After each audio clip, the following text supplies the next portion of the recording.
how are you? Robin, firstly, obviously no Johnny Sexton this weekend. Is he gutted to miss out? Yeah, obviously. It's the type of game that you want to be involved in, isn't it? Towards the end of the season. This is where you've worked all season to get to. So to lose out on the opportunity to play is very disappointing. It's obviously a Lions year as well. So everybody wants to sort of push their case as strongly as possible. So unfortunately for Johnny, he's not able to do that. But that's the nature of the game, isn't it? Everybody who plays a game of rugby takes that risk. They realise that injuries do happen. There's never an ideal time. Unfortunately, it's come at the wrong time for Johnny. You mentioned the Lions there. You're obviously part of the Lions coaching team. Will this jeopardise his chances of being named in the Lions squad next week? Well, nobody's guaranteed a spot. The one thing that Johnny's got going for him is his track record, really. Not only, I know we're talking in Leinster terms here, but nationally with Ireland, and obviously he's been there and done it with the British Lions as well. So everybody knows, what Johnny offers, and he's showed it time and time again. Really, that last game against England in the Six Nations was a great example of him at his best, really. So there's a fair bit of time to go again ahead of that first game. So and as I say, people know him as well. He's worked with the coaches on Lions tours in the past, so their knowledge of him and what he can bring. I'm surely that's gonna play in his favour. Hi Robin, how's it going? Hi there. You toured with Ronan O'Gara in 2001. What memories would you have had, playing alongside him and sharing a touring squad with him? And what have you made of his trajectory as a coach and the way he's kind of gone about, spreading his horizons by going to different countries? You're going back a few years now. You're going back a few years. I know I'm a different person to the player who went on tour and that tour, and it wasn't the best time for me personally. But I remember Ronan and Brian O'Driscoll were very close with each other all the time, as well as Rob Henderson. It made an impression on me as a player during that tour, obviously. But since then, he's spread his wings, and he had the benefit of going down to the Crusaders and working there, getting new experiences, working with different coaches. As a player, he would have had that as well. So, he's definitely gone out there and tested himself, put himself in uncomfortable positions, I suppose. Where there's a responsibility and a level of standard of coaching that is required. So, and he's benefited from all those different experiences. So, it's brilliant. And from an Irish perspective, I know the number of Munster supporters who will be shouting for La Rochelle. So it'll make it a little bit more interesting for those supporters as well. Yeah, and speaking of Munster as well, what lessons are you taking from the weekend game?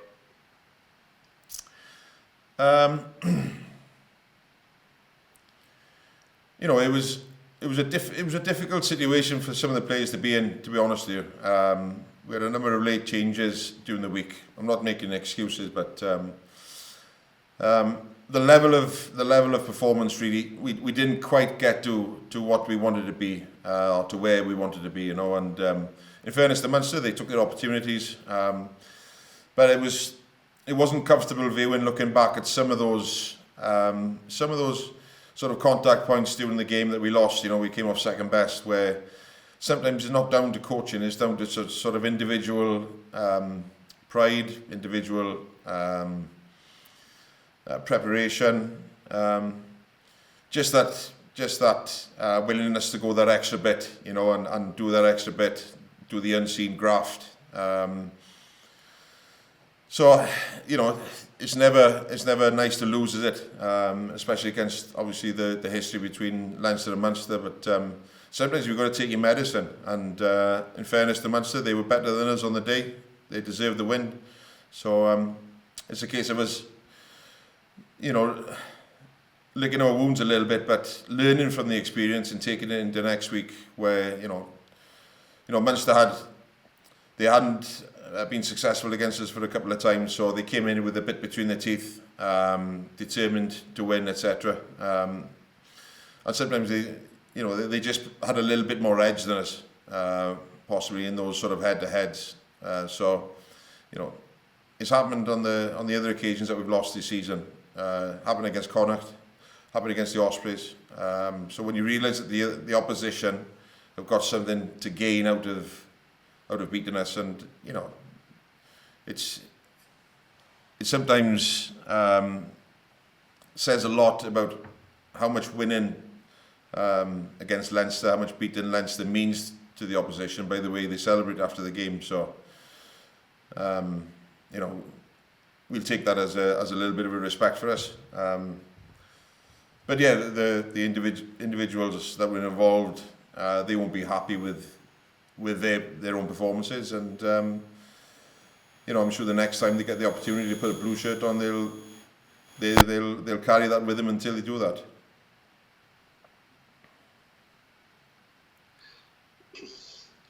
Robin, it's Don here. Congratulations on the Lions selection. I know you're not playing, but you're certainly playing a big role.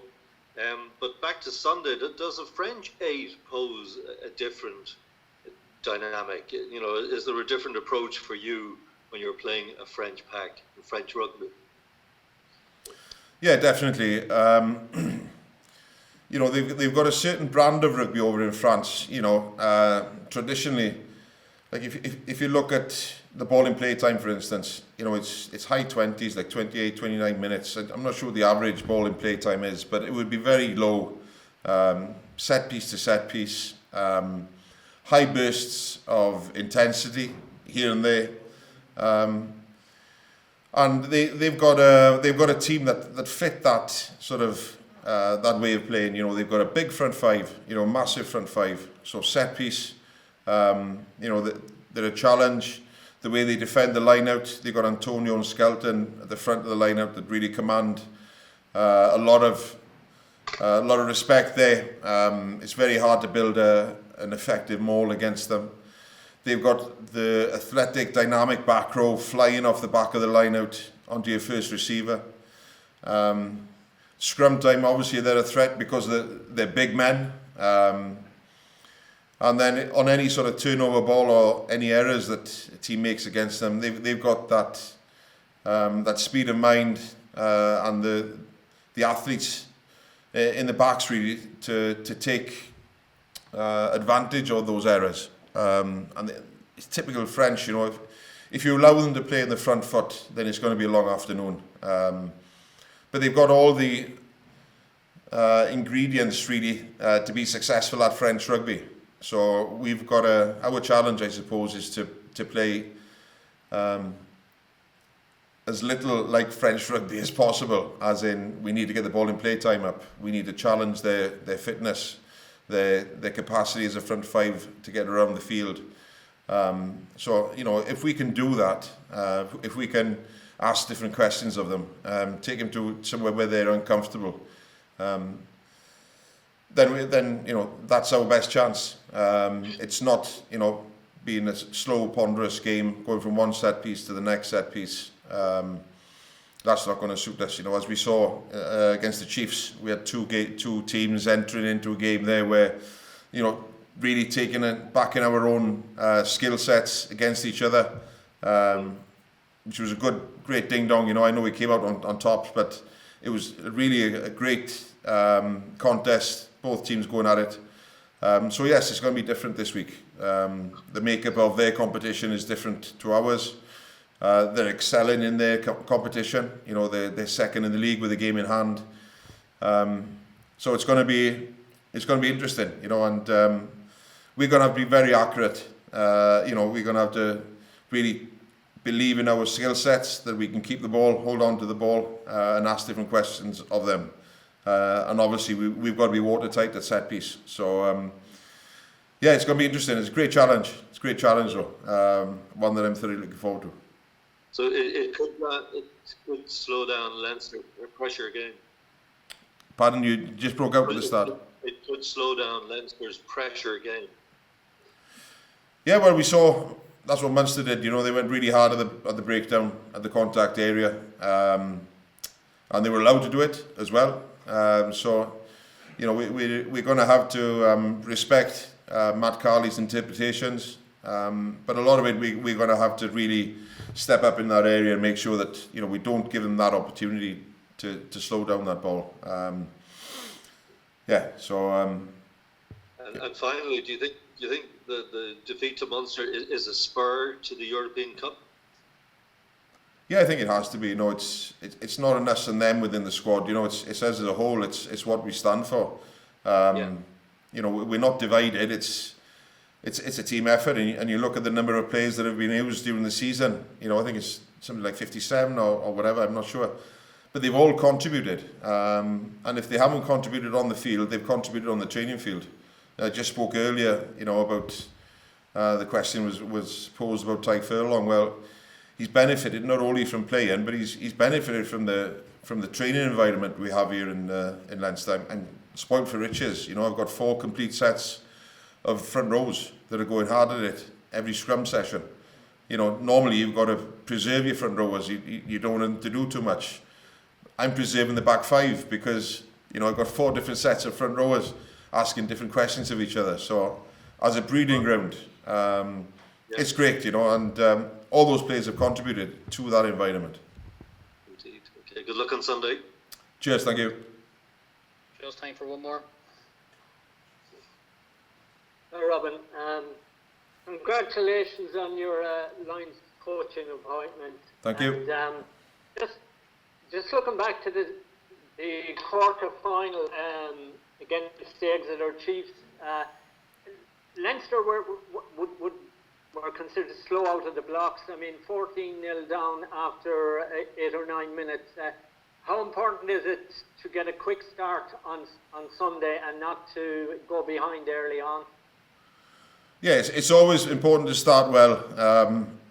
You know, I wouldn't like to think that we're just testing ourselves to see, you know, how far back we can start from, but it's important to start on the front foot, and if they gain any sort of momentum, you know, like any sort of French team, they'll capitalise on it. So, you know, we've got to meet them on the gain line, make sure that they don't get any sort of easy tries early on, because once they get confidence and once they get that belief, they're very hard to stop. You know, any French teams, they're the same. So we definitely got to start better than what we did against the Chiefs. Yeah, 100%. Okay, and just in relation to experience counts for a lot in the European Cup.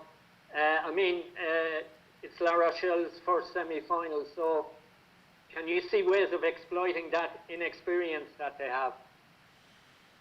I think they may be inexperienced in the European Cup, but they've got experience throughout their team, you know. I don't think that's going to count for a lot, to be honest with you. It's a different competition, I respect that. But they've got a number of players there who've got bags of experience. They know what it's about. Big match players who've been there on the international stage. So I don't think that's going to be a point of advantage for us, to be honest with you.